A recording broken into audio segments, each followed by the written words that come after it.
Welcome back to my YouTube channel study learner.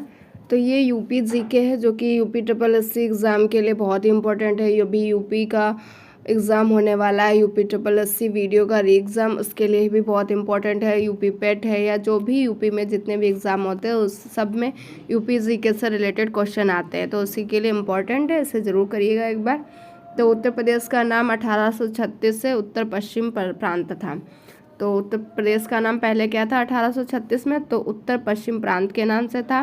फिर 1877 से इसका नाम रखा गया उत्तर पश्चिम प्रांत आगरा एवं अवध, इसके अंतर्गत ही आगरा एवं अवध इसमें जोड़ दिया गया। फिर 1902 से इसका नाम हो गया है आगरा एवं प्रांत, ये है जो उत्तर पश्चिमी प्रांत को हटा दिया गया, आगरा एवं अवध का संयुक्त प्रांत। फिर 1937 से केवल संयुक्त प्रांत हो गया। फिर यहाँ पे आगरा एवं अवध है हटा दिया गया। फिर 24 जनवरी 1950 से उत्तर प्रदेश, तो उत्तर प्रदेश नाम कब पड़ा 24 जनवरी 1950 से, और संयुक्त प्रांत कब था 1937 में। इम्पोर्टेंट है, इन्हें याद रखिएगा। फिर राज्य का पुनर्गठन कब हुआ, तो राज्य का पुनर्गठन 1 नवंबर 1956 को हुआ था। राज्य का विभाजन कब हुआ, तो राज्य का विभाजन 9 नवंबर 2000 सन में हुआ था। इसमें है जो यूपी के 13 जिलों को काट के उत्तरांचल बनाया गया था। क्या बनाया गया, उत्तराखंड बनाया गया या उत्तरांचल। तो इसका नाम याद रखिएगा। कितने ज़िलों को हटाया गया था, तो 13 ज़िलों को। कब, तो ये डेट भी याद रखिएगा 9 नवंबर 2000 को। प्रथम राज्य की भाषा की घोषणा कब की गई थी, तो प्रथम राज्य की भाषा अक्टूबर 1947 से देवनागरिक लिपि में हिंदी होगी। कब घोषणा की गई, अक्टूबर 1947 से देवनागरिक लिपि में हिंदी। द्वितीय राजभाषा कौन सी है यूपी की, तो 1989 में उर्दू। तो उर्दू द्वितीय राज्य की भाषा कब बनी, तो 1989 में बनी। और हिंदी कब बनी थी, अक्टूबर 1947 में। 2 राज्य की भाषा हैं, एक है हिंदी, एक है उर्दू, याद रखिएगा, इम्पॉर्टेंट है। राज्य की पशु कौन है यूपी का, तो राज्य की पशु है बारहसिंघा। राजकीय वृक्ष कौन सा है यूपी का, तो राजकीय वृक्ष है अशोक। राजकीय पुष्प है पलाश या टेसू, और इसको कब घोषणा की गई थी राजकीय पुष्प पलाश बनेगा, तो 4 जनवरी 2011 से पलाश या टेसू राजकीय पुष्प है यूपी का। राजकीय पक्षी कौन है, तो सारस, और इसको इंग्लिश में क्रोंच भी कहते हैं, तो राजकीय पक्षी हो जाएगा सारस। राजकीय खेल है यूपी का हॉकी। राजकीय चिन्ह है जो यूपी का, उसमें कौन कौन से चिन्ह में क्या क्या बना हुआ है, तो एक वृत्त में 2 मछली हैं, तीर धनुष है। यह चिन्ह 1938 में स्वीकृत किया गया था। तो यूपी का जो चिन्ह है 1938 में स्वीकार किया गया था। उसमें क्या क्या बना है, तो एक वृत्त बना है, उसमें 2 मछलियाँ बनी हुई हैं और एक तीर धनुष बना हुआ है। तो ये है यूपी का राजकीय चिन्ह, ये एक वृत्त के रूप में बना हुआ है, और इसके अंतर्गत है देखो 2 मछलियाँ बनी हुई हैं और ये धनुष तीर बना हुआ है, तो इसे याद रखिएगा। फिर है यूपी की शासनिक या प्रशासनिक संरचना। तो राज्य विधानसभा की प्रथम गठन कब हुआ था, तो राज्य विधानसभा का प्रथम गठन जुलाई 1937 में किया गया। 1967 तक विधानसभा सदस्यों की कुल संख्या 431 थी। तो 1967 तक विधानसभा की संख्या कितनी थी, तो 431 थी, याद रखिएगा। उत्तराखंड बनने के पहले नवंबर 2000 तक विधानसभा सदस्यों की कुल संख्या 425 थी। तो उत्तराखंड कब बना था, तो 9 नवंबर 2000 को बना था। तो उसके पहले तक विधानसभा सदस्यों की संख्या 425 थी। नेक्स्ट है 17वीं विधानसभा के अंतिम एंग्लो इंडियन डॉक्टर डेंजिल जे गार्डिन थे। तो 17वीं विधानसभा के एंग्लो इंडियन कौन थे, डॉक्टर डेंजिल जे गार्डिन। 18वीं विधानसभा 2022 के लिए जो महिलाएं चुनी गई हैं वो कितनी हैं, तो 18वीं विधानसभा 2022 के लिए 47 महिलाएं चुनी गई हैं। इंपॉर्टेंट है, याद रखिएगा। 2022 की विधानसभा कौन से नंबर की थी, 18वीं थी, और कितनी महिलाएं चुनी गई, तो 47 चुनी गई। सर्वाधिक विधानसभा सीटों वाला जिला कौन सा है, तो सर्वाधिक विधानसभा सीटें हैं वो है प्रयागराज में। प्रयागराज में 12 सीटें हैं। सबसे कम विधानसभा सीटों वाला जिला हो जाता है श्रीवस्ती, महोबा, चित्रकूट। तो इन तीनों जिलों में 2-2 सीटें हैं विधानसभा की, जो कि सबसे कम है। सबसे ज़्यादा कहाँ है, प्रयागराज में 12 है, और सबसे कम है 2-2 जिनमें हैं वो हैं श्रीवस्ती है, महोबा है, चित्रकूट है। राज्य विधानसभा में आरक्षित सीटों की संख्या, तो राज्य विधानसभा में आरक्षित सीटों की संख्या कितनी है, तो 86 है। 86 में 84-80 की सीट है और 2 सीट इसमें एसटी की हैं। तो राज्य विधानसभा में जो आरक्षित सीटें हैं उनका रेशियो है 86 और 86 टोटल कितनी है, 86 है। 86 में 84-80 की हैं और 2 सीटें हैं एसटी की हैं, याद रखिएगा, इम्पॉर्टेंट है ये। नेक्स्ट है, स्वतंत्रता के बाद से अब तक राज्य विधानसभा की लखनऊ से बाहर एकमात्र बैठक हुई है। तो कब हुई थी, तो 8 जनवरी 2003 को कहाँ हुई, प्रयागराज में हुई। तो राज्य विधानसभा की लखनऊ के बाहर एकमात्र बैठक हुई है जो कि प्रयागराज में हुई है 8 जनवरी 2003 को। इम्पॉर्टेंट है, एक ही बार हुई है इसलिए ज़रूर याद रखिएगा। राज्य मंत्रिमंडल की पहली बार लखनऊ से बाहर बैठक हुई 29 जनवरी 2019 को कुंभनगर प्रयागराज में। ये कौन सी विधानसभा की थी बैठक, और ये थी राज्य मंत्रिमंडल की पहली बार। तो लखनऊ से बाहर हुई थी 29 जनवरी 2019 को कुंभनगर प्रयागराज में। जिलों की संख्या यूपी में 75 है, तहसीलों की संख्या 351 है, नगर निकाय हैं जो 17 हैं और ब्लॉकों की संख्या इसमें 825 है। इम्पॉर्टेंट है, इन्हें याद रखिएगा। फिर यहाँ पे है मुख्यालय दिए गए हैं और उनके ज़िलों के नाम हैं और मुख्यालय हैं। तो संभल जिला, इसका मुख्यालय है पवासा है। क्वेश्चन आता है कि संभल जिला का मुख्यालय क्या है, तो उसका मुख्यालय हो जाएगा पवासा। गौतम बुद्ध नगर, उसका मुख्यालय कौन है, नोएडा हो जाएगा। कानपुर देहात का हो जाएगा अकबरपुर माती। ये बहुत बार पूछा भी गया है, इंपॉर्टेंट है, इसे याद रखिएगा। यूपी SSC में अक्सर ये पूछा गया है। फर्रुखाबाद का फतेहगढ़ है। फर्रुखाबाद का क्या मुख्यालय है, फतेहगढ़ है। जालौन का उरई है। कौशाम्बी का मंझनपुर है। अमेठी का गौरीगंज, अमेठी का क्या है, गौरीगंज है। संत कबीर नगर का खलीलाबाद है। संत कबीर नगर है ज़िला, इसका मुख्यालय खलीलाबाद है। कुशीनगर का पडरौना है। सिद्धार्थ नगर का नौगढ़ है, सिद्धार्थ का नौगढ़ है। अम्बेडकर नगर का अकबरपुर है और सोनभद्र का रॉबर्ट्सगंज है। तो ये थे ज़िले और इनके मुख्यालय, इम्पॉर्टेंट है, इन्हें लिख लीजिएगा। फिर है न्यायालय। तो यूपी में न्यायालय के बारे में देखेंगे तो न्यायिक अनुसंधान एवं प्रशिक्षण केंद्र कहाँ है, तो ये लखनऊ में। इसकी स्थापना 1986 में की गई थी, न्यायिक अनुसंधान एवं प्रशिक्षण केंद्र। फिर है उच्च न्यायालय, जो हाई कोर्ट है वो कहाँ पे है, प्रयागराज में है और इसकी एक खंडपीठ लखनऊ में स्थित है। उच्च न्यायालय हाई कोर्ट की स्थापना कब की गई थी, तो 17 मार्च 1866 को की गई थी। जो यूपी का हाई कोर्ट है कब बना, 17 मार्च 1866 को। इम्पॉर्टेंट है, इसे याद रखिएगा। और उच्च न्यायालय में न्यायाधीशों की स्वीकृत संख्या कितनी है, तो हाई कोर्ट में जो न्यायाधीशों की स्वीकृत संख्या 160 है। नियुक्तियां पहले की और अभी की। तो राज्य में प्रथम मुख्यमंत्री कौन थे, तो राज्य के प्रथम मुख्यमंत्री पंडित गोविंद बल्लभ पंत थे और इनका ये कब से रहे थे, तो 1 अप्रैल 1946 से 27 दिसंबर 1954 तक रहे थे पंडित गोविंद बल्लभ पंत। ये राज्य के प्रथम मुख्यमंत्री थे। राज्य के प्रथम उप मुख्यमंत्री कौन थे, तो उप मुख्यमंत्री यूपी के पहले चौधरी नारायण सिंह थे। राज्य एवं देश की प्रथम महिला मुख्यमंत्री रही, ये राज्य की भी पहली हैं और देश मतलब भारत की भी पहली महिला मुख्यमंत्री हैं, तो ये हैं सुचित्रा कृपलानी। क्वेश्चन जैसा कि अगर भारत देश की पहली मुख्यमंत्री पूछे तब भी सुचित्रा कृपलानी होंगी, यूपी के पूछे तब भी सुचित्रा कृपलानी होंगी। राज्य में अब तक महिला मुख्यमंत्री हुई हैं तो 2 हुई हैं, एक सुचित्रा कृपलानी हुई हैं और एक सुश्री मायावती जी हुई हैं। वर्तमान मुख्यमंत्री कौन है, तो योगी आदित्यनाथ है। स्वतंत्रता के बाद कार्यकाल के रूप में 33वें, व्यक्ति रूप में 21वें हैं। कार्यकाल के रूप में 33वें नंबर के हैं और व्यक्ति रूप में 21वें नंबर के हैं। सबसे कम उम्र के मुख्यमंत्री अखिलेश यादव हैं। उत्तर प्रदेश के मुख्यमंत्री व देश के प्रधानमंत्री, जो यूपी के मुख्यमंत्री थे वो देश के प्रधानमंत्री भी रहे थे, वो कौन है, तो चरण सिंह थे, चौधरी चरण सिंह और विश्व प्रताप सिंह। ये यूपी के मुख्यमंत्री भी रहे और देश के प्रधानमंत्री भी रहे।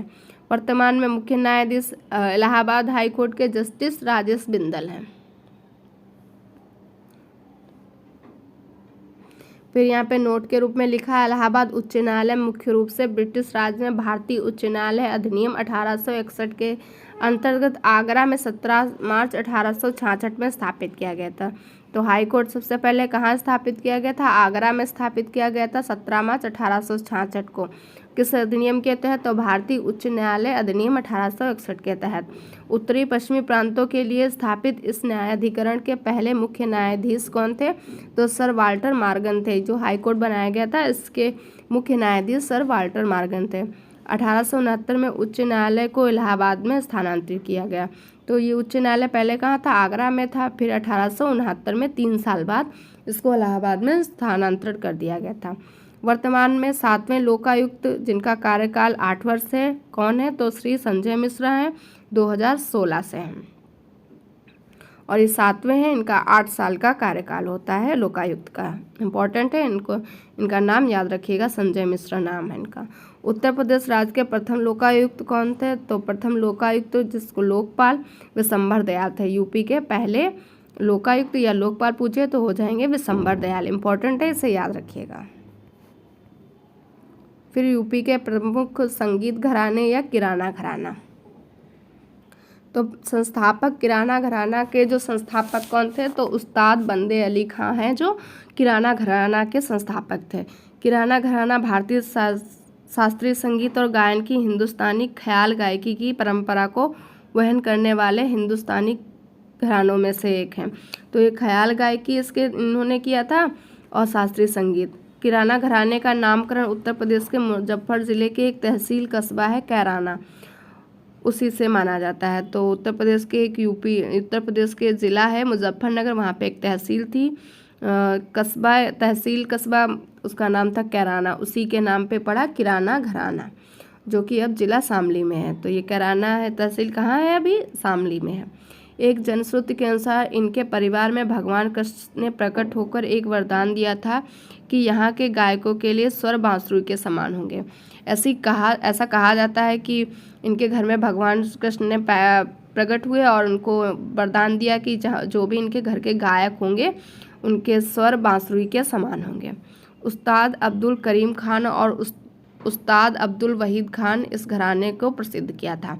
तो किराना घराना का किसने प्रसिद्ध किया? तो उस्ताद अब्दुल करीम खान, उस्ताद अब्दुल वहीद खान।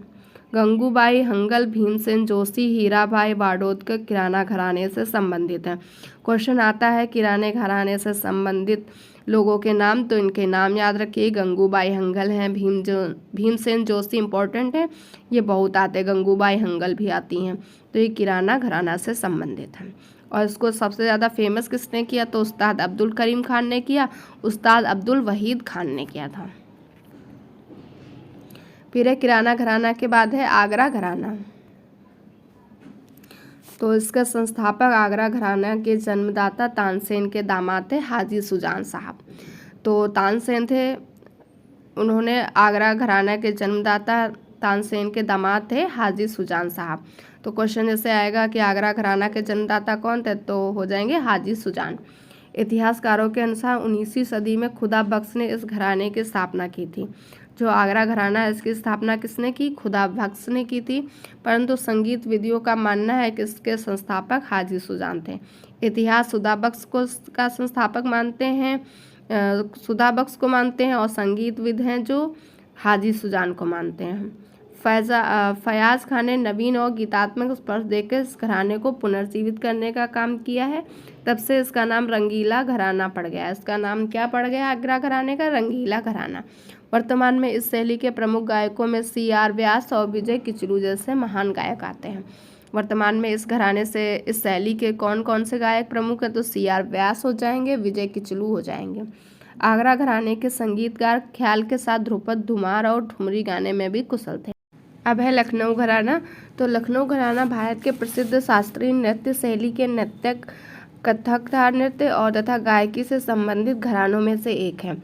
वाजिद अली शाह के दरबार में इसका उदय हुआ था। तो लखनऊ घराना का उदय किसके दरबार में हुआ था? नवाब वाजिद अली शाह के दरबार में। लखनऊ घराने के कथक के प्रमुख कलाकार हैं अच्छन महाराज हैं, शंभू महाराज हैं, बिंदादीन महाराज और बिरजू महाराज, जय किशन महाराज। तो ये सभी है जो कथक के प्रमुख कलाकार हैं, इनके नाम याद रखिएगा। लखनऊ घराने के प्रसिद्ध ख्याल गायक गायिका सूरज खां है, छज्जू झांक, नवाब कासिम अली, रहीमन बाई इत्यादि। तो ये सब हैं ख्याल गायक से संबंधित हैं। तबले के लखनऊ घराने के संस्थापक मोदू खां व बख्तूर खां। तो तबला था, उस तबले के लखनऊ घराने के संस्थापक मोदू खां हो जाएंगे, बख्तूर खां हो जाएंगे। इन्होंने कथक नृत्य के लिए तबला वादन की जो शैली विकसित की उसे लखनऊ शैली के नाम से जाना जाता है। लखनऊ घराने के प्रमुख पखावज वादक कौन है? तो कोविद सिंह है, पंडित अयोध्या प्रसाद है, पंडित सखाराम है। लखनऊ घराने की प्रमुख वीणा वादक सादिक अली खां है। तो सादिक अली खां है जो लखनऊ घराने के प्रमुख वीणा वादक हैं, इनका नाम है जो याद रखिएगा। लखनऊ घराने के मियाँ गुलाम नबी सोहरा ने टप्पा शैली का प्रवर्तन किया है। तो टप्पा शैली का प्रवर्तन किसने किया है? तो लखनऊ घराने के मियाँ गुलाम नबी सौरी ने किया है। प्रख्यात गजल गायिका बेगम अख्तर लखनऊ घराने से ही संबंधित थी। तो गजल गायिका है, उनका नाम है बेगम अख्तर, ये लखनऊ घराने से संबंधित थी। फिर है इसके बाद में बनारस घराना। यह घराना गायन और वादन दोनों कलाओं के लिए प्रसिद्ध रहा है। इस घराने के गायक ख्याल गायकी के लिए जाने जाते हैं। इसके साथ ही बनारस घराने के तबला वादकों को भी अपनी एक स्वतंत्र शैली है। बनारस घराने के ठाकुर जयदेव सिंह को संगीत शास्त्र का पितामह कहा जाता है। तो संगीत शास्त्र का पितामह किससे कहा जाता है? ठाकुर जयदेव सिंह को कहा जाता है। ये किस घराने से रिलेटेड है? तो ये बनारस घराने से रिलेटेड है। बनारस घराना के प्रमुख शहनाई वादक कौन थे? तो इस घराने के प्रमुख शहनाई वादक बिस्मिल्लाह खां, मुमताज़ खां थी। बनारस घराने के प्रमुख सितार वादक हैं पंडित रवि किशन है, राजभाव सिंह है। बनारस घराने के प्रमुख तबला वादक कौन है? तो राम सहाय हैं, जानकी सहाय, पंडित समता प्रसाद मिश्र, इन्हें गुदई महाराज भी कहा जाता है। वीरू मिश्र हैं, मौलवी राम मिश्र, अनोखे लाल मिश्र, किशन महाराज और कंठे महाराज। तो ये थे तबला वादक बनारस घराना से। इसके बाद है अतरौली घराना। तो अतरौली घराना के संस्थापक हैं अलीगढ़ जनपद के अतरौली स्थान में जूनागढ़ रियासत से संबंध दो भाई थे।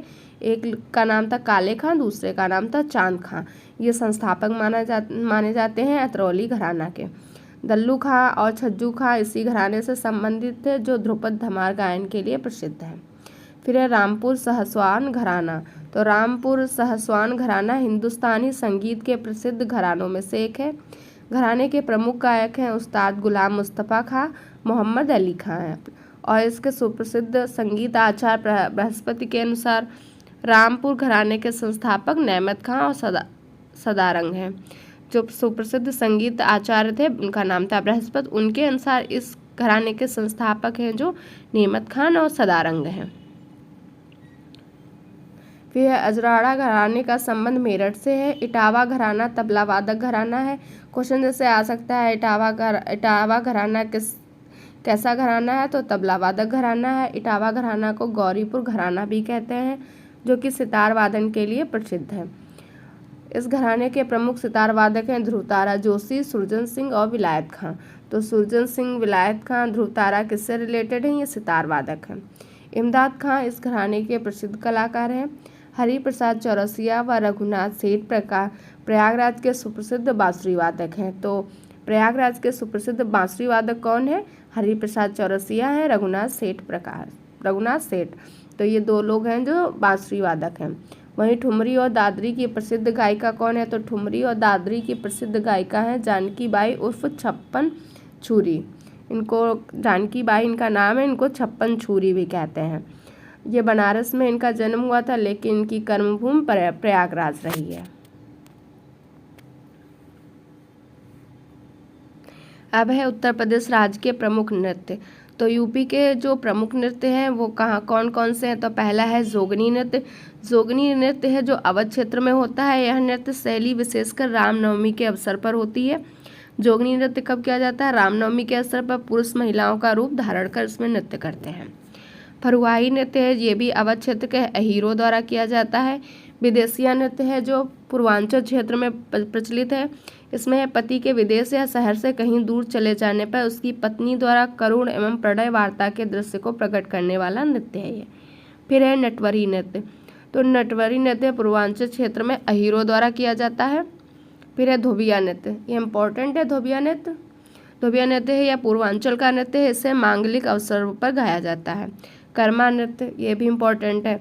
सोनभद्र एवं मिर्ज़ापुर के खरवार आदिवासियों द्वारा फसल बोने और होली के अवसर पर किया जाने वाला नृत्य है।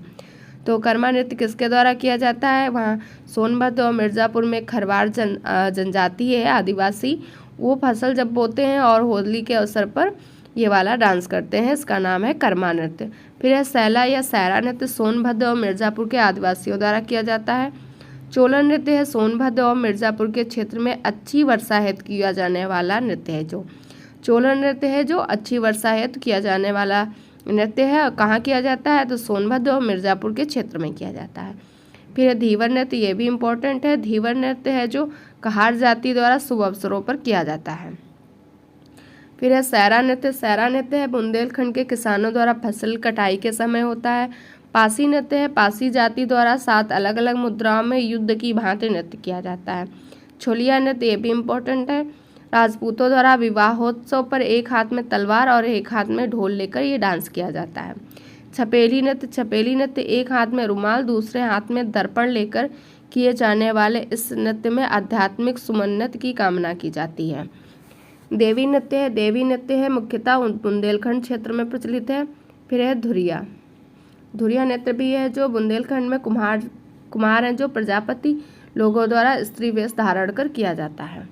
पाई डंडा नृत्य कहाँ किया जाता है? तो पाई डंडा नृत्य बुंदेलखंड के अहीरों द्वारा गुजरात के डांडिया नृत्य के समान है।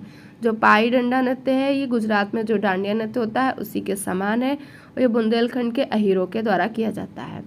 राई नृत्य है जो बुंदेलखंड की महिलाओं द्वारा विशेषकर श्री कृष्ण की जन्माष्टमी के अवसर पर मयूर की भांति किया जाता है, और ये कहाँ किया जाता है? बुंदेलखंड में किया जाता है कृष्ण जन्माष्टमी पर, इसीलिए इसे मयूर नृत्य भी कहते हैं राई नृत्य को। दीप नृत्य क्या होता है? बुंदेलखंड के अहीरों द्वारा प्रज्वलित दीपों से भरी थाली तथा परात सिर पर रख ये डांस किया जाता है। फिर है मयूर नृत्य, यह नृत्य है जो ब्रज क्षेत्र में किया जाता है तथा नृतक मोर पंख के वस्त्र धारण करते हैं। कार्तिक नृत्य, बुंदेलखंड क्षेत्र में कार्तिक माह में नृतकों द्वारा श्री कृष्ण और गोपी बनकर ये कार्तिक नृत्य किया जाता है। फिर है कलाबाजी नृत्य, अवध क्षेत्र के लोग मोर बाजा लेकर कच्ची घोड़ी पर बैठकर ये नृत्य करते हैं। कहाँ के लोग करते हैं? तो अवध के लोग करते हैं, कच्ची घोड़ी पर बैठकर नृत्य करते हैं। ख्याल नृत्य है पुत्र रत्न के जन्मोत्सव पर बुंदेलखंड में किया जाता है। तो ख्याल नृत्य कब किया जाता है? जब किसी के यहाँ पुत्र पैदा होता है तब किया जाता है, उसके जन्मोत्सव पर। कांडा नृत्य है बुंदेलखंड के धोबी समाज में प्रचलित है।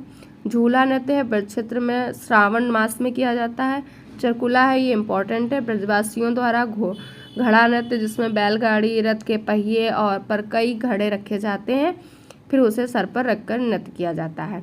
नरसिंह नृत्य क्या होता है? ब्रज क्षेत्र में नरसिंह चतुर्दशी को किया जाता है ये नृत्य।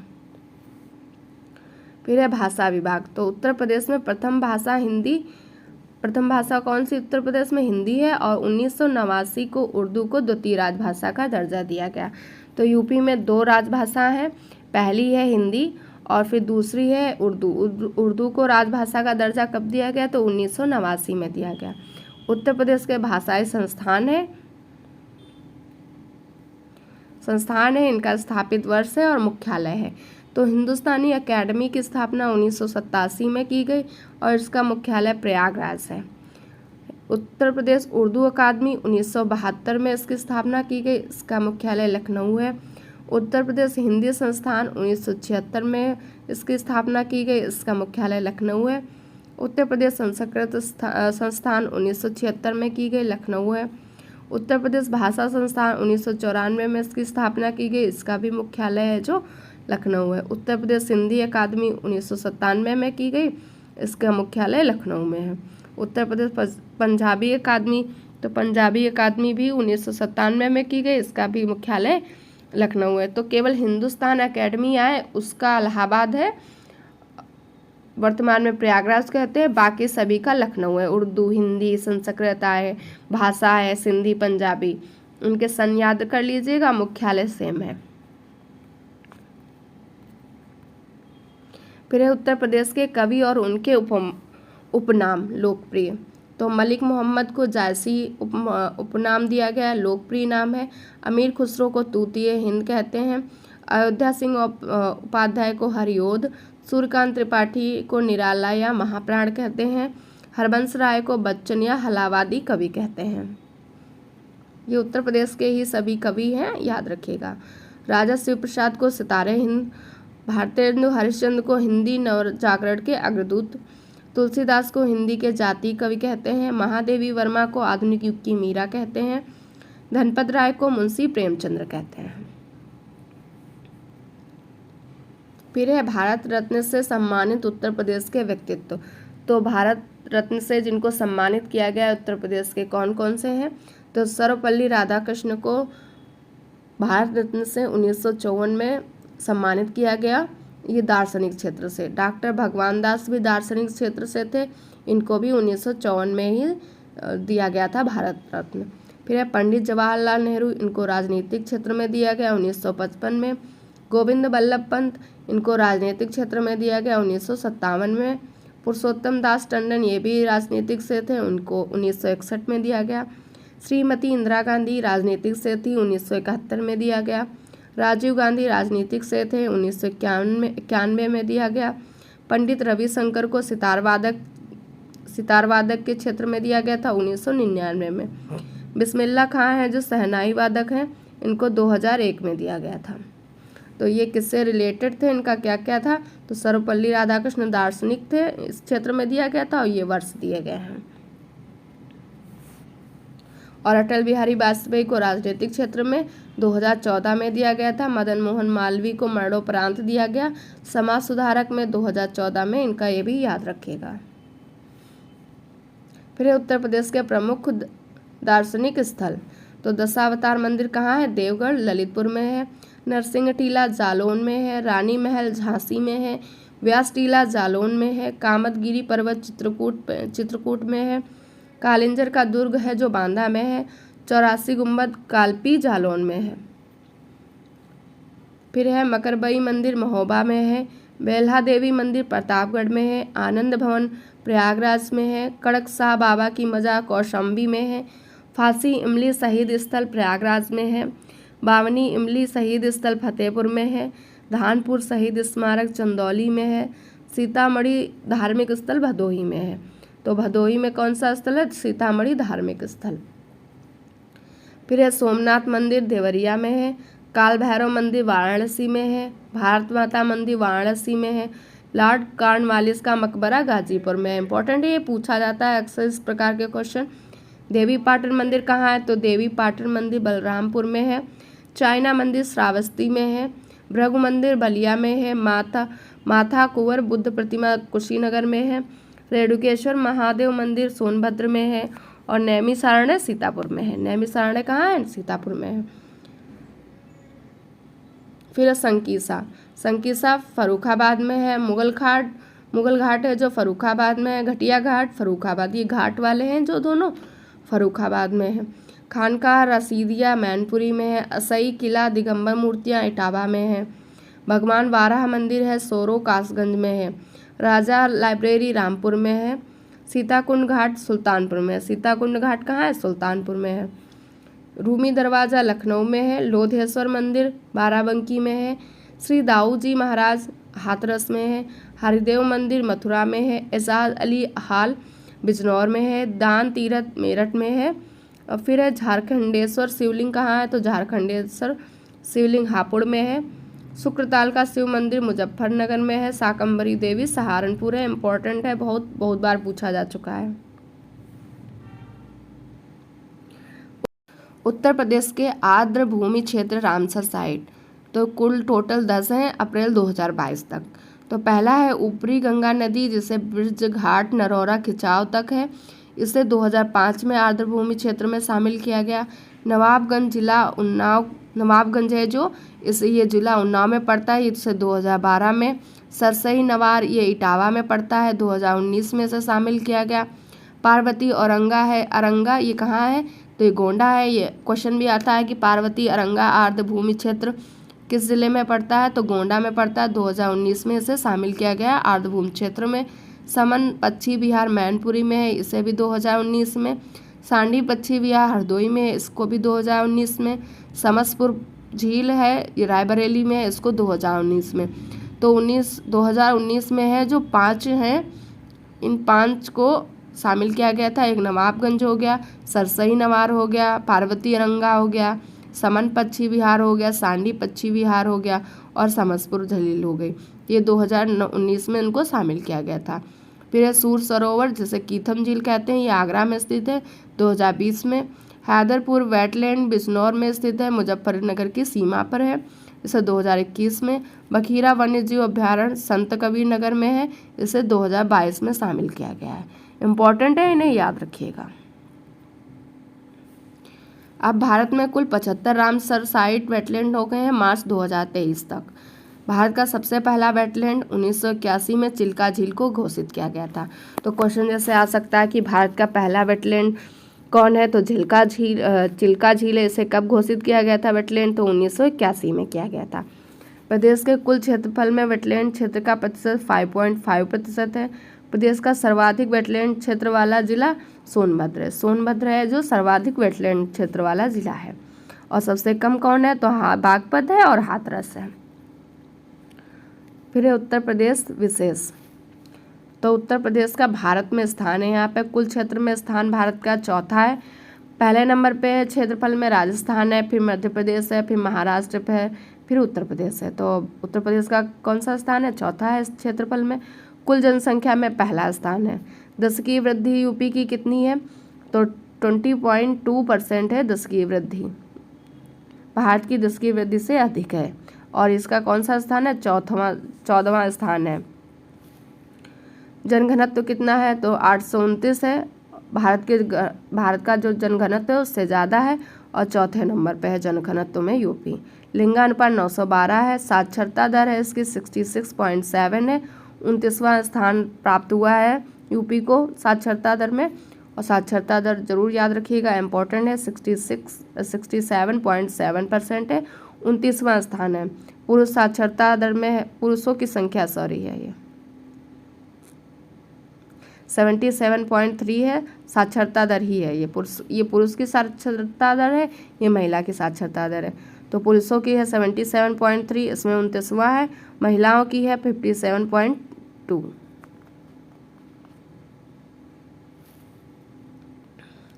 फिर उत्तर प्रदेश जनसंख्या नीति 2000। तो उत्तर प्रदेश की जनसंख्या नीति 11 जुलाई 2000 की है। वर्ष 2016 तक प्रजनन दर 2.1 लाना इसका लक्ष्य था। बालिका विवाह की आयु 16.4 वर्ष से लेकर 19 वर्ष 5 महीने है। राजकीय सेवाओं में महिला आरक्षण 33% है। ये एवरेज दिया है इनका, याद रखिएगा। उत्तर प्रदेश में भौगोलिक स्थिति क्या है, तो अक्षांशीय स्थिति उत्तर प्रदेश की है। 23 डिग्री 52 मिनट है और 30 डिग्री 24 उत्तरी अक्षांश है। और देशांतरी है 77 डिग्री 5 मिनट है और 84 डिग्री 38 मिनट है। ये देशांतरी है, इसको याद रखिएगा। देश के सीमावर्ती राज्य कौन है, सबसे पूर्वी राज्य है जो यूपी का बिहार है। पूर्वी राज्य कौन सा है, बिहार है। पश्चिमी राज्य है जो हरियाणा है। ऐसे बना लेंगे तो पूर्वी राज्य क्या हो गया, बिहार हो गया। इधर हो गया हरियाणा, इधर क्या हो गया, हरियाणा। और उत्तरी राज्य हो गया उत्तराखंड और दक्षिणी राज्य हो गया छत्तीसगढ़। तो यूपी के ये पड़ोसी राज्य हैं। प्रदेश के सीमावर्ती जिले, तो सीमावर्ती जिले में देखेंगे पूर्वी बलिया है। सबसे पूर्वी जिला कौन सा है, बलिया है। और पश्चिमी है जो शामली है। उत्तरी है जो सहारनपुर है। सहारनपुर कौन सा है, उत्तरी है। और दक्षिणी है जो सोनभद्र है।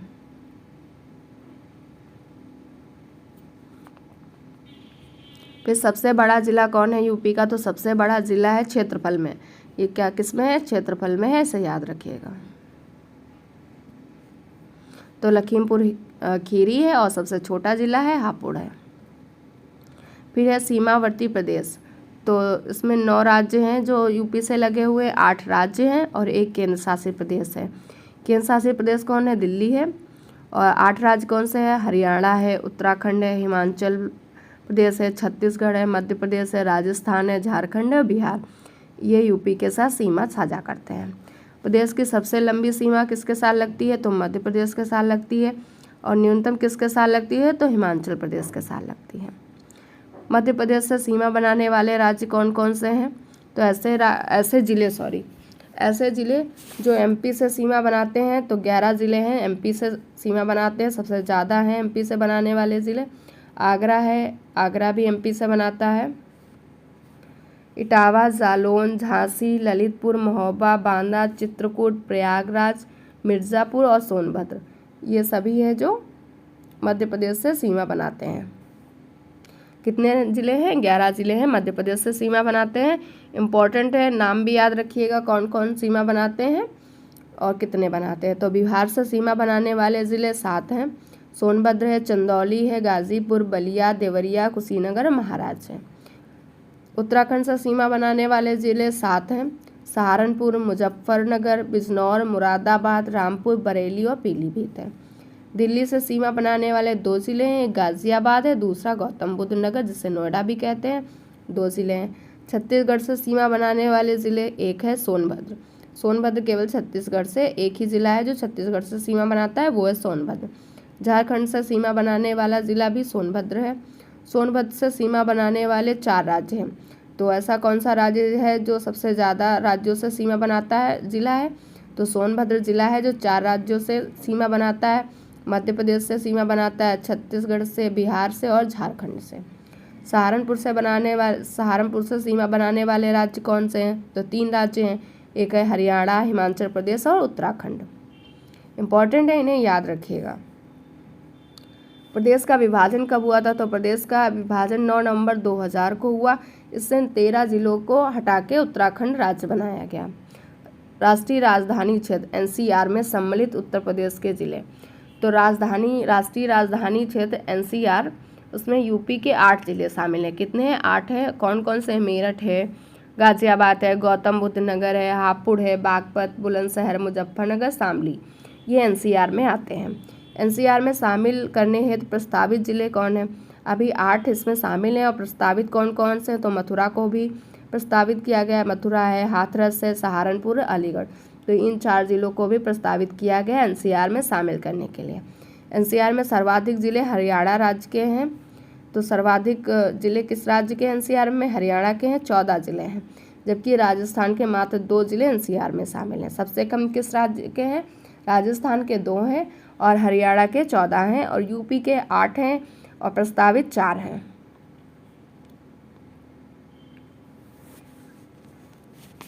ये एनसीआर में शामिल जिले हैं। कौन कौन से जिले शामिल हैं और किस राज्य के कितने हैं?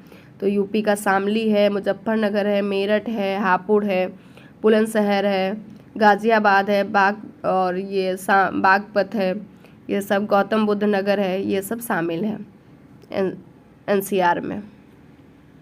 और राजस्थान के कौन 2 जिले हैं? अलवार और भरतपुर, ये एनसीआर में शामिल हैं। केवल राजस्थान के 2 हैं और हरियाणा के 14 हैं। फिर है न्यायालय। तो न्यायिक अनुसंधान प्रशिक्षण केंद्र लखनऊ में है। इसकी स्थापना 1886 में की गई थी। उच्च न्यायालय प्रयागराज में है और इसका खंडपीठ कहाँ है? लखनऊ में है। उच्च न्यायालय की स्थापना 17 मार्च 1886 को हुई थी। तो हाई कोर्ट की स्थापना कब हुई थी यूपी में? 17 मार्च 1886 को। उच्च न्यायालय में न्यायाधीशों की स्वीकृत संख्या 160 है। राज्य में सीबीआई कोर्ट 6 हैं, 4 लखनऊ में है, 2 गाजियाबाद में है। पारिवारिक मामलों के लिए पारिवारिक न्यायालयों की शुरुआत 1984 में की गई थी। प्रदेश में कुल 6 औद्योगिक न्यायाधिकरण हैं। कौन कौन से हैं न्यायाधिकरण?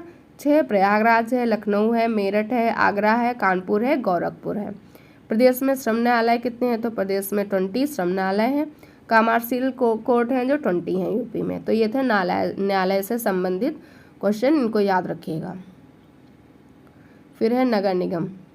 तो यूपी में नगर निगम कितने हैं? नगर निगम है 17। टोटल नगर निगम है 17। पहला है लखनऊ है, आगरा है, कानपुर है, प्रयागराज है, वाराणसी, मेरठ, गोरखपुर, बरेली, गाजियाबाद, अलीगढ़, मुरादाबाद, झांसी, सहारनपुर, फिरोजाबाद। कब बना नगर निगम? 2015 में। 2017 में अयोध्या बना था। मथुरा, वृंदावन, शाहजहाँपुर नवीन नगर निगम है, इसको याद रखिएगा, 17वां नंबर का इम्पोर्टेंट है, इसे याद रखिएगा। टोटल 17 नगर निगम है यूपी में। फिर है कारागार की संख्या। तो यूपी में जिला कारागारों की संख्या 72 है। यूपी कारागार की संख्या 2 है। उप कारागार टोटल कितने हैं? 72 है। और उप कारागार कितने हैं? 2 हैं, एक महोबा में है, एक देवबंद में है।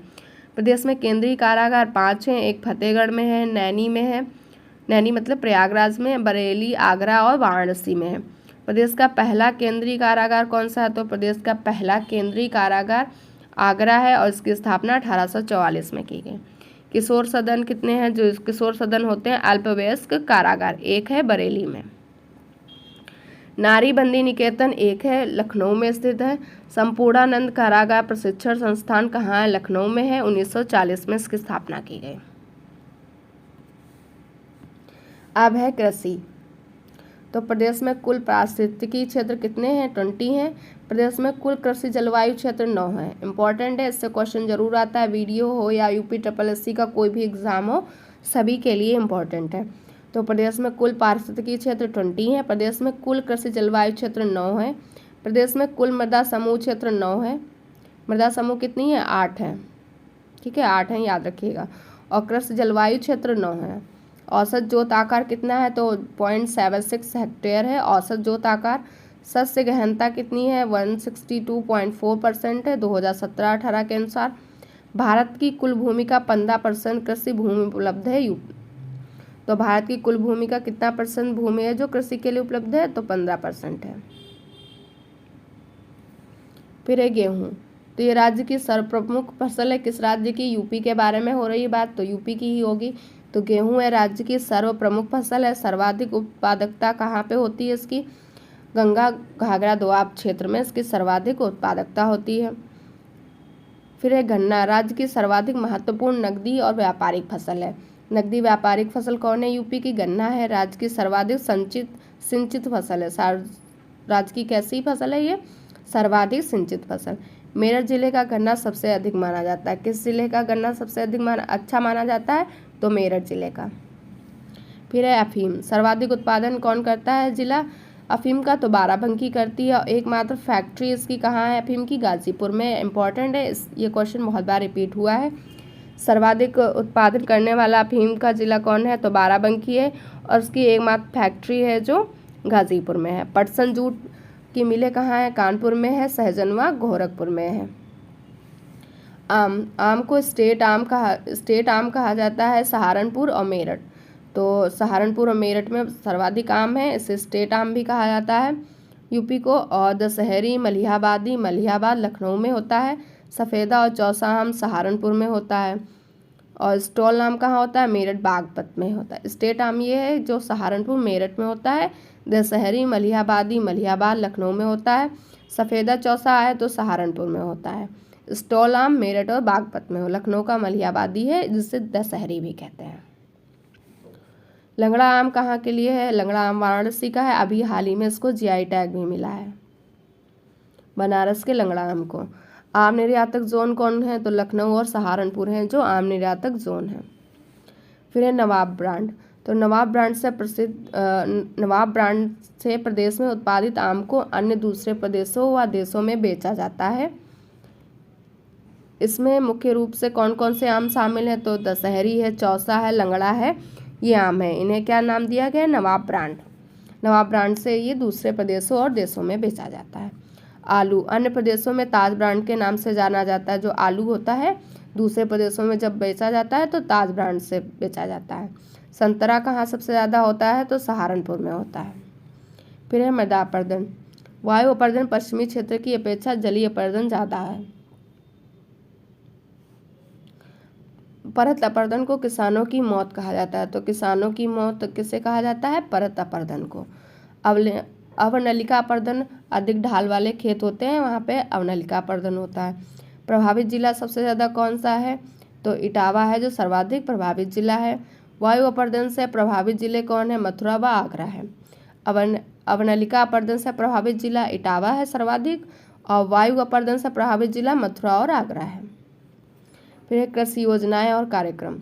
कृषि नीति कब 2013 कृषि नीति 2013 के अनुसार कृषि विकास की दर 5.1% लक्ष्य रखा गया था।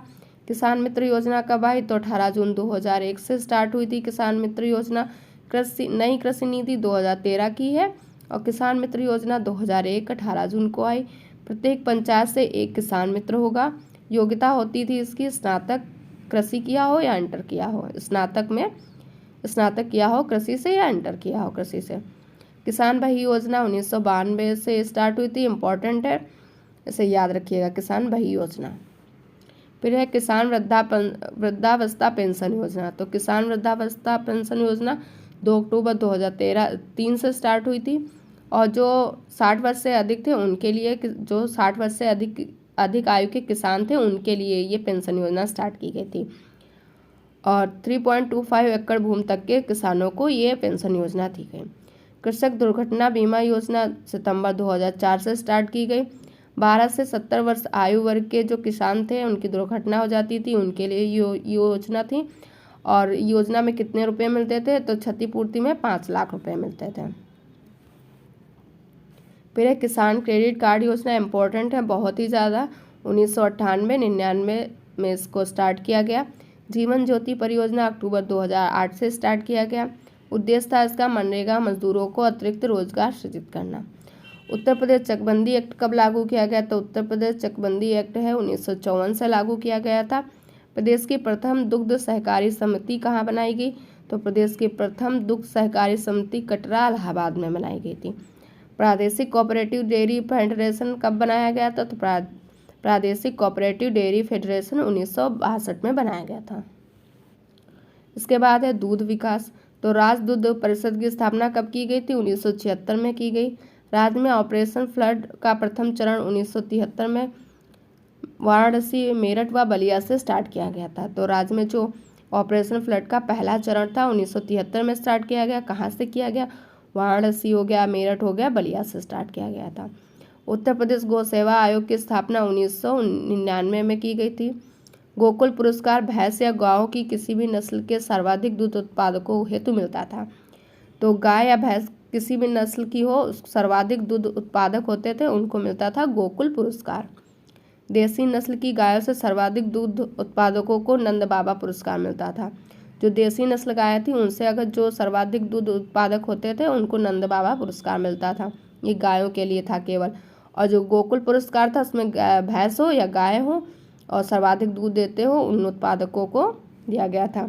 राज्य में प्रतिदिन प्रति व्यक्ति दूध उपलब्धता कितनी है, तो राज्य में प्रतिदिन प्रति व्यक्ति दूध उपलब्धता 371 ग्राम प्रतिदिन है 2018-19 की रिपोर्ट के अनुसार।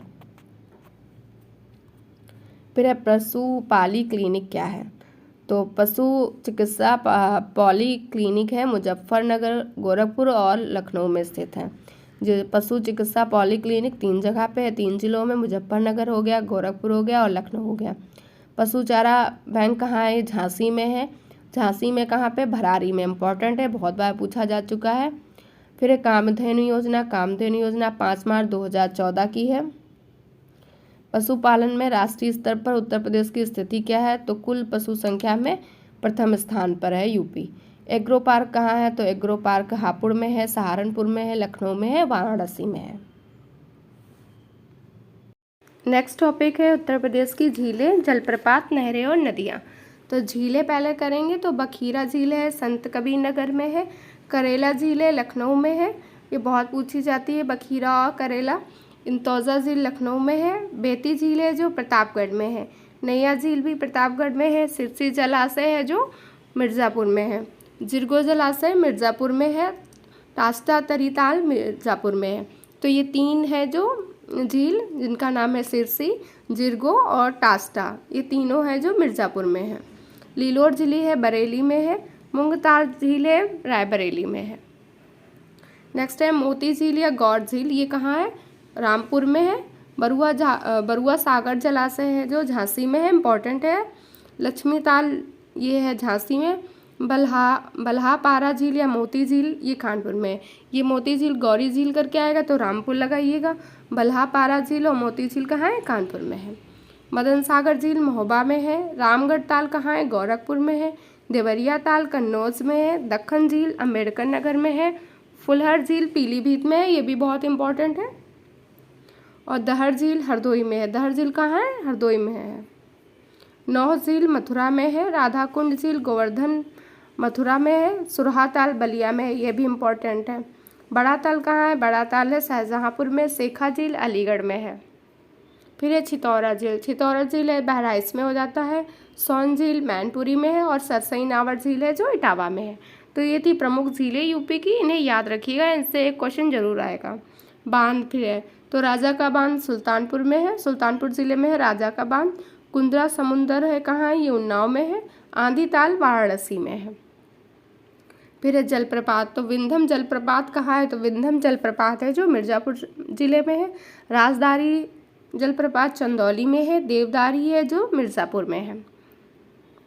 फिर है टांडा, टांडा जलप्रपात कहाँ है? तो टांडा जलप्रपात मिर्ज़ापुर में है। कुशेहरा जलप्रपात मिर्ज़ापुर में है। तो ये चारों हैं जो मिर्ज़ापुर में थे, विंध्यम, देवदारी, टांडा और कुशेहरा, ये चारों हैं जो मिर्ज़ापुर में। ऐसे याद कर लीजिएगा, विंध्यम, देवदारी, टांडा, कुशेहरा, ये चार हैं जलप्रपात जो कि मिर्ज़ापुर में है।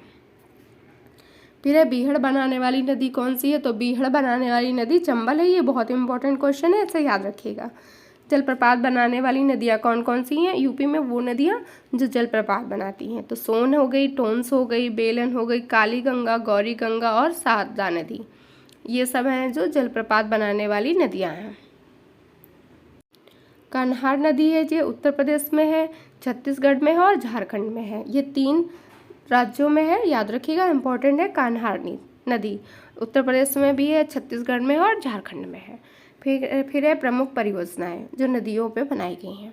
तो राजघाट बांध एवं नहर परियोजना है, ये कहाँ है? ये है ललितपुर ज़िले में, बेतवा नदी में है। और ये उत्तर प्रदेश की भी है परियोजना और मध्य प्रदेश की है। तो इस संयुक्त योजना हो गई उत्तर प्रदेश की और एमपी की। किस ज़िले में है? तो ललितपुर ज़िले में है। और राज्य कौन कौन से आएंगे? यूपी आएगा और मध्य प्रदेश आएगा। नदी हो जाएगा इसमें बेतवा नदी।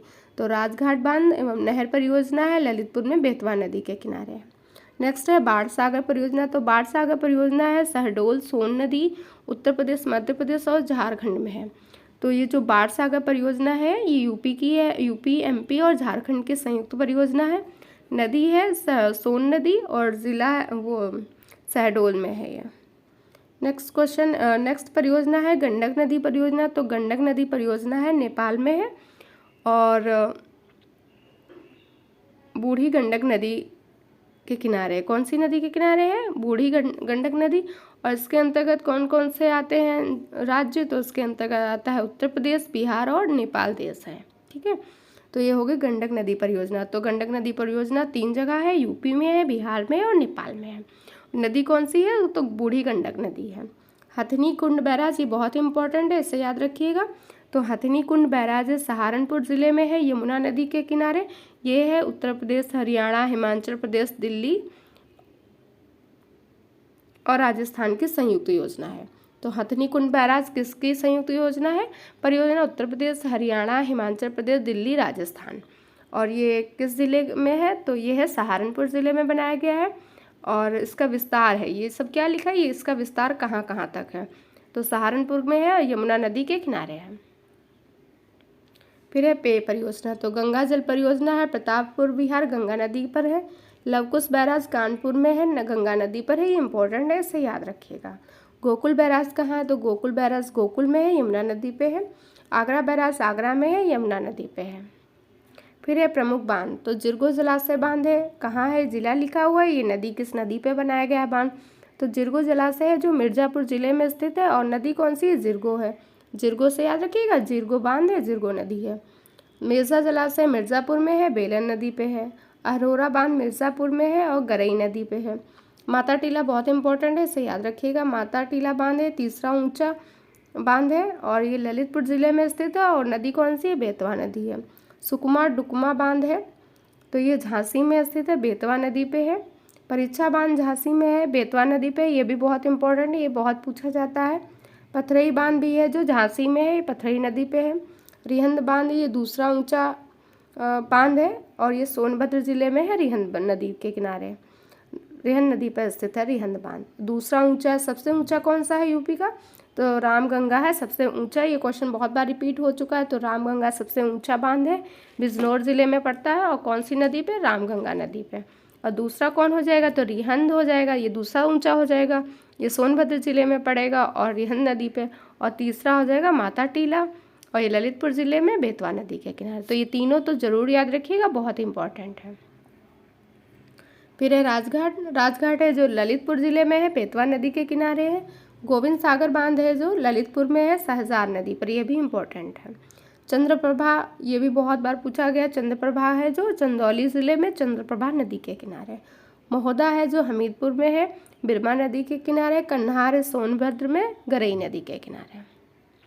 फिर है सिंचाई। यूपी के सिंचाई के बारे में देखेंगे तो सर्वाधिक सिंचाई यूपी में किससे होती है? नलकूपों से। कितनी होती है?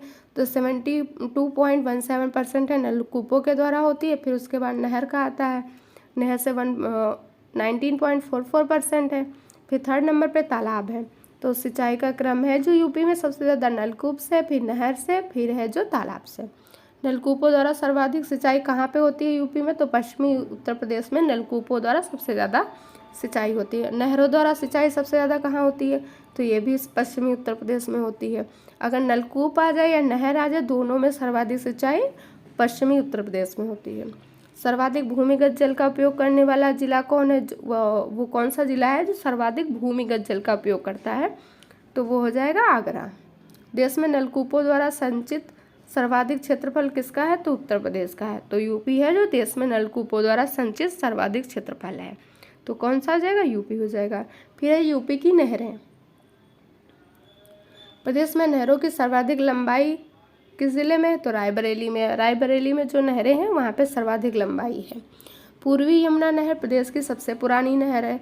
तो सबसे पुरानी नहर यूपी की कौन है? पूर्वी यमुना नहर है। विश्व बैंक द्वारा सहायता प्राप्त सिंचाई परियोजना कौन सी है? तो ऐसी सिंचाई परियोजना जिसको विश्व बैंक के द्वारा सहायता मिला, फंड मिला, वो हो जाएगा ऊपरी गंगा नहर सिंचाई परियोजना। फिर है शारदा नहर। शारदा नहर प्रदेश की सर्वाधिक लंबी नहर है। तो यूपी की सबसे लंबी नहर कौन सी है? तो हो जाएगी शारदा नहर।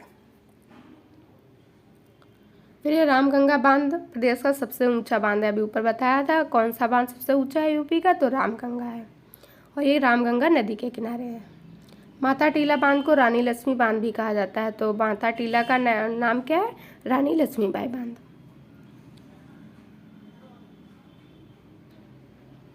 फिर प्रदेश में भू जल सप्ताह कब मनाया जाता है? तो ये 16 से 22 जुलाई के बीच में मनाया जाता है भू जल सप्ताह। प्रदेश में भूगर्भ दिवस कब मनाया जाता है? तो 10 जून को मनाया जाता है भूगर्भ दिवस। फिर है नदियाँ। तो भागीरथी की मुख्य सहायक नदी कौन है? तो भागीरथी है नदी, उसकी मुख्य सहायक नदी है अलकनंदा। सांप की भांति टेढ़े मेढ़े मार्ग से बहने वाली नदी कौन है? ऐसी कौन सी नदी है जो टेढ़े मेढ़े मार्ग से बहती है? उसका नाम है शारदा नदी। राज्य की सर्वाधिक प्रदूषित नदी यमुना हो जाएगी। गंगा सर्वाधिक प्रदूषित होती है, गंगा भी है जो सर्वाधिक प्रदूषित होती है, इसे याद रखिएगा। और कहाँ से कहाँ तक सबसे ज़्यादा गंगा प्रदूषित होती है? तो कन्नौज से लेके वाराणसी तक सबसे ज़्यादा प्रदूषित है गंगा। यमुना प्रदेश के 19 जिलों से बहकर बहती है। तो यमुना नदी कितने ज़िलों में बहती है? 19 ज़िलों में। गंगा प्रदेश के 28 ज़िलों से होकर बहती है। गंगा कितने ज़िलों में बहती है? 28, और यमुना है 19। गंगा के किनारे नगरों की संख्या कितनी है? तो गंगा के किनारे हैं जो नगर, उनकी संख्या है 26। यमुना के किनारे हैं कितने नगर? वो हैं 10।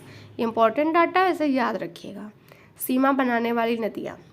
तो हरियाणा व उत्तर प्रदेश के बीच जो सीमा बनाती है वो कौन सी नदी है? तो यमुना नदी। यमुना नदी है जो हरियाणा और यूपी के बीच सीमा बनाती है। फिर है लखीमपुर और बहराइच की सीमा कौन सी नदी बनाती है? तो लखीमपुर और बहराइच की सीमा है घाघरा नदी बनाती है। पीलीभीत और नेपाल की सीमा कौन बनाती है? तो शारदा नदी। शारदा नदी है जो पीलीभीत और नेपाल की सीमा बनाती है। मध्य प्रदेश, उत्तर प्रदेश और राजस्थान की सीमा कौन सी नदी बनाती है? तो चंबल नदी बनाती है। इंपॉर्टेंट है ये सारी, इन्हें याद रखिएगा। फिर केन बेतवा नदी जोड़ो परियोजना, ये बहुत ही इम्पोर्टेंट है। तो ये परियोजना किन राज्यों की है? संयुक्त योजना है। ये उत्तर प्रदेश की है और मध्य प्रदेश की, तो ये संयुक्त परियोजना हो जाएगी।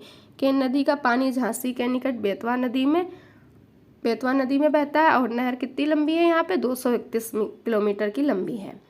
कहाँ पे? झांसी के निकट बेतवा नदी में। गोमती नदी जौनपुर को 2 बराबर भागों में बांटती है। गोमती नदी जौनपुर को कितने बराबर भागों में बांटती है? तो 2 बराबर भागों में बांटती है जौनपुर को। तो क्वेश्चन जैसे आ सकता है जौनपुर को 2 बराबर भागों में बांटने वाली नदी कौन है? तो हो जाएगी गोमती। फिर है इलाहाबाद और कानपुर गंगा नदी के दाएं तट पर स्थित है। इलाहाबाद हो गया, कानपुर हो गया, गंगा नदी के किस तट पर है, तो दाएं तट पर है। और बाएं तट पर गंगा के वाराणसी है। नदियों के किनारे बसे शहर, गाजीपुर है जो गंगा नदी के किनारे स्थित है, इम्पोर्टेंट है, अक्सर पूछा जाता है एग्जाम में। इलाहाबाद है गंगा नदी के किनारे, वाराणसी भी गंगा नदी के किनारे, कालंकाकर हैं ये भी गंगा नदी के किनारे स्थित है। फिर है बक्सर कहाँ स्थित है, तो बक्सर भी गंगा नदी के है। फतेहगढ़ भी गंगा नदी के। बिठूर है जो कानपुर में स्थित है, ये भी गंगा नदी के किनारे है। अनूप शहर गंगा नदी के किनारे है। गढ़मुक्तेश्वर गंगा नदी के किनारे है, इंपॉर्टेंट है, इसे याद रखिएगा। चकेरी भी गंगा नदी के किनारे स्थित है। फिर है कन्नौज किस नदी के किनारे स्थित है, तो ये भी है गंगा नदी या फिर रामगंगा भी कहते हैं। फरुखा नदी गंगा नदी के किनारे है। डलमऊ भी गंगा नदी, तो ये ऊपर वाले जितने थे वो गंगा नदी के किनारे स्थित शहर थे। फिर कौसाम्बी है जो यमुना नदी के किनारे स्थित है। हमीरपुर है, इटावा है, आगरा है, मथुरा, वृंदावन, बटेश्वर, ये सभी किसके किनारे हैं, ये हैं यमुना नदी के किनारे। और ये बागपत, कालपी, ये सब हैं जो यमुना नदी के किनारे। फिर है हिंडन नदी के किनारे, तो गाजियाबाद है, नोएडा है, ग्रेटर नोएडा। गाजियाबाद, नोएडा, ग्रेटर नोएडा ये हिंडन नदी के किनारे स्थित है। फिर हरदोई है जो रामगंगा नदी के किनारे स्थित है। हरदोई किस नदी के किनारे स्थित है, रामगंगा। मुरादाबाद रामगंगा नदी के किनारे स्थित है। जौनपुर, सुल्तानपुर, लखनऊ, मिश्रिख, खीरी, तो ये हैं पांचों गोमती नदी के किनारे स्थित हैं। जौनपुर हो गया, सुल्तानपुर हो गया, आता है क्वेश्चन जौनपुर किस नदी के किनारे स्थित है, तो गोमती नदी के किनारे। सुल्तानपुर हो गया, लखनऊ हो गया, मिश्रिख, खीरी हैं ये जो गोमती नदी के किनारे स्थित है। फिर है गोरखपुर, ये आजकल बहुत पूछा जाता है गोरखपुर, तो गोरखपुर है राप्ती नदी के किनारे स्थित है। बस्ती भी राप्ती नदी है और श्रावस्ती, गोरखपुर, बस्ती, श्रावस्ती ये तीनों राप्ती नदी के किनारे हैं। और अयोध्या बहराइच है जो सरयू नदी के किनारे है। चित्रकूट मंदाकिनी नदी के किनारे स्थित है। प्रतापगढ़ सई नदी के किनारे स्थित है। बांदा है जो केन नदी के किनारे है। हमीरपुर है जो बेतवा नदी के किनारे है। और सोनभद्र सोन नदी के किनारे है। फिर है नदियों का मिलन, प्रवेश और निकास, तो हिंडन नदी यमुना में मिलती है।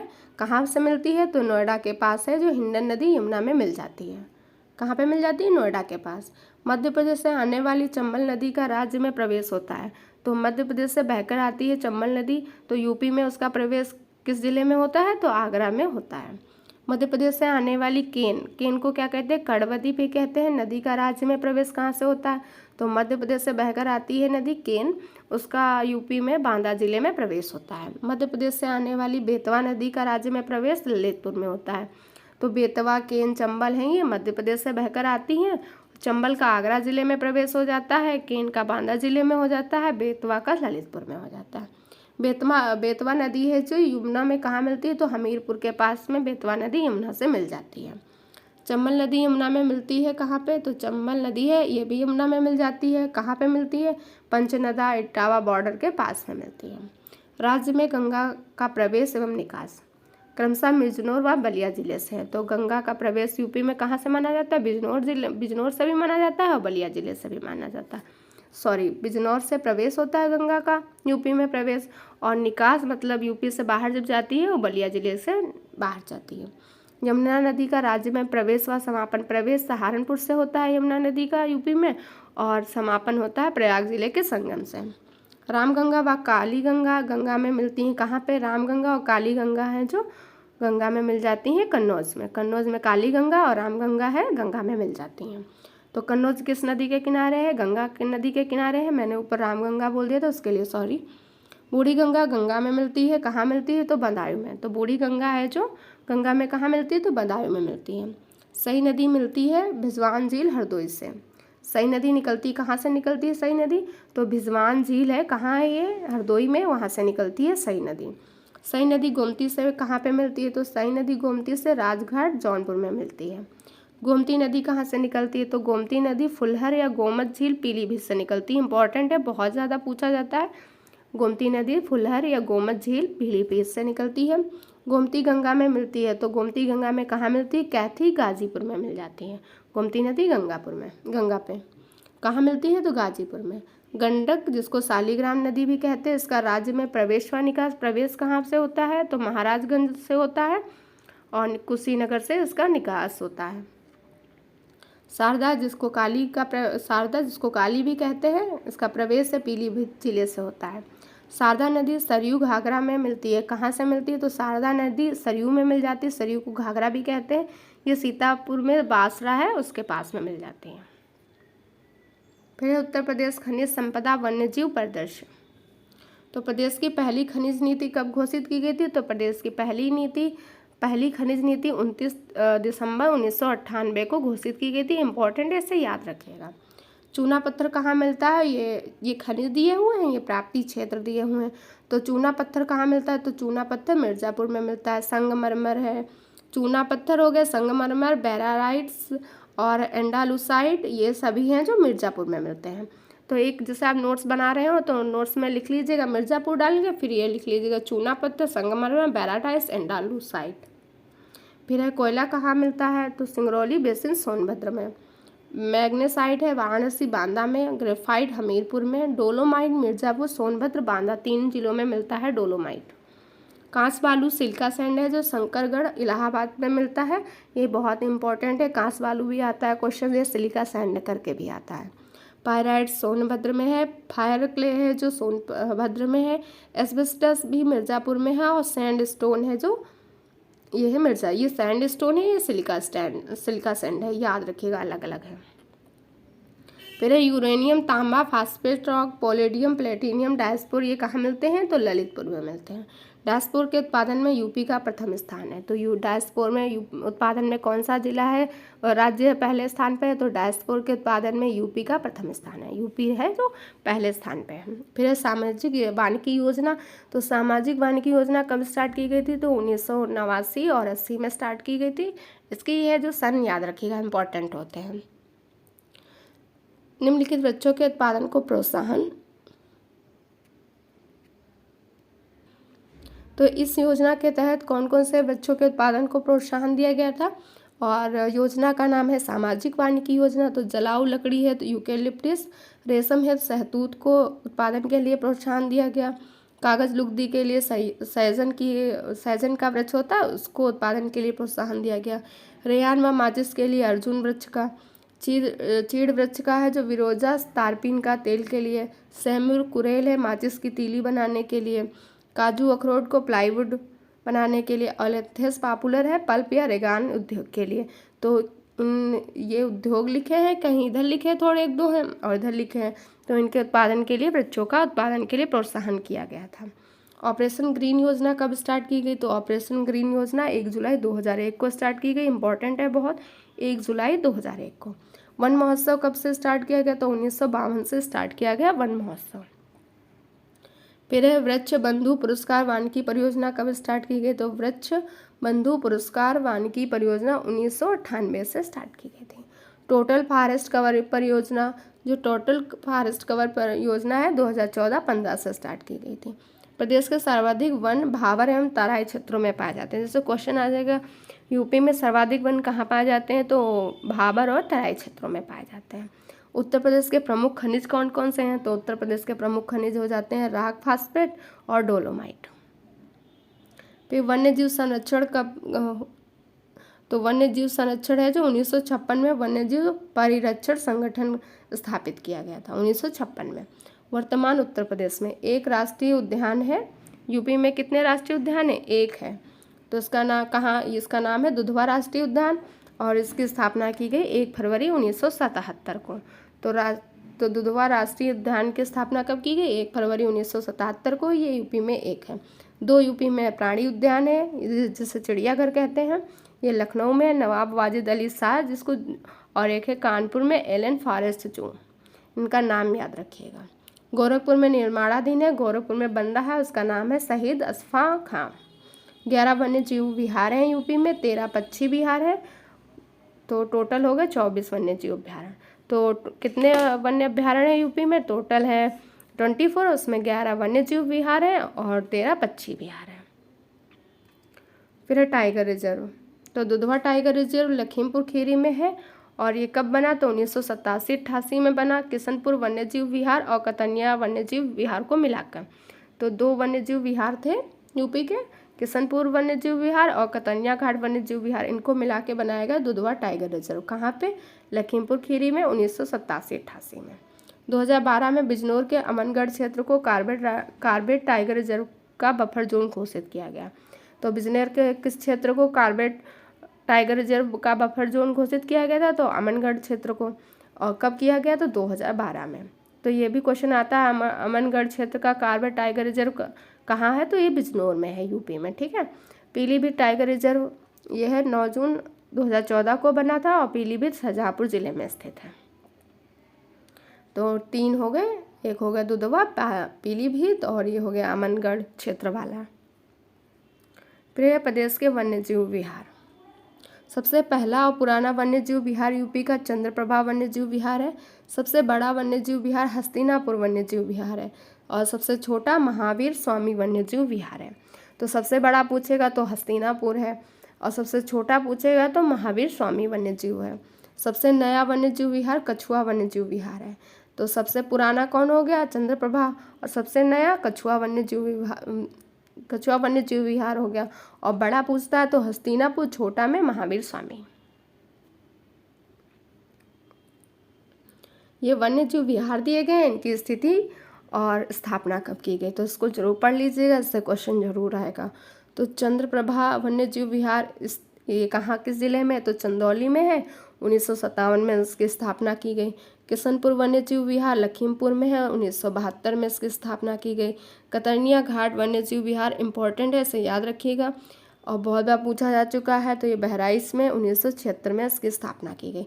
ऐसे भी लगाने को आएगा, वन्यजीव विहार दे देगा और स्थापना वर्ष दे देगा, तो मिलाना भी होता है, इसलिए इसको अच्छे से पढ़ लीजिएगा। रानीपुर वन्यजीव विहार चित्रकूट में है, 1977 में ये बना हुआ था। ये क्रम से लिखे हुए हैं किस किस सन में बने हैं। तो महावीर स्वामी वन्यजीव विहार ललितपुर में 1977 में। राष्ट्रीय चंबल वन्यजीव विहार आगरा इटावा में है 1979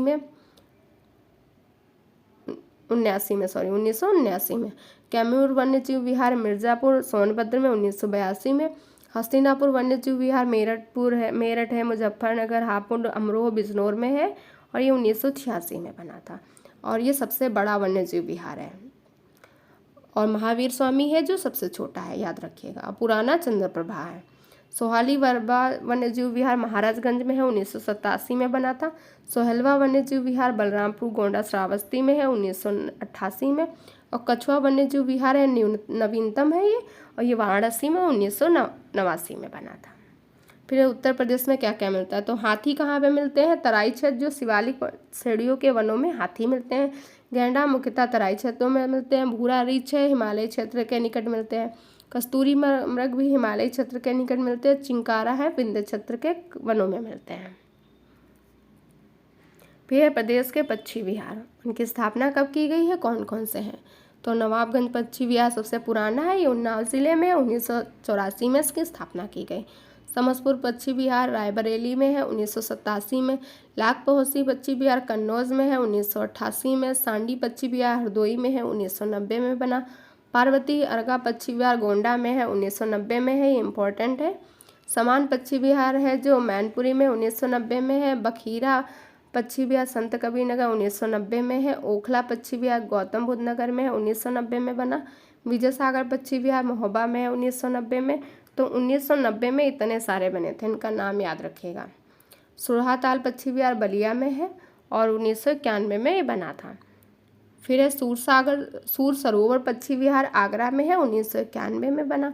बेती पक्षी विहार जिसका नाम हो गया है डॉक्टर भीमराव अम्बेडकर पक्षी विहार, इसको इम्पोर्टेंट कर लीजिएगा, इसको याद रखिएगा। ये कहाँ है, कुंडा में है, 2003 में बना है। फिर है नवाबगंज पक्षी विहार और जिसका नाम है चंद्रशेखर आज़ाद पक्षी विहार।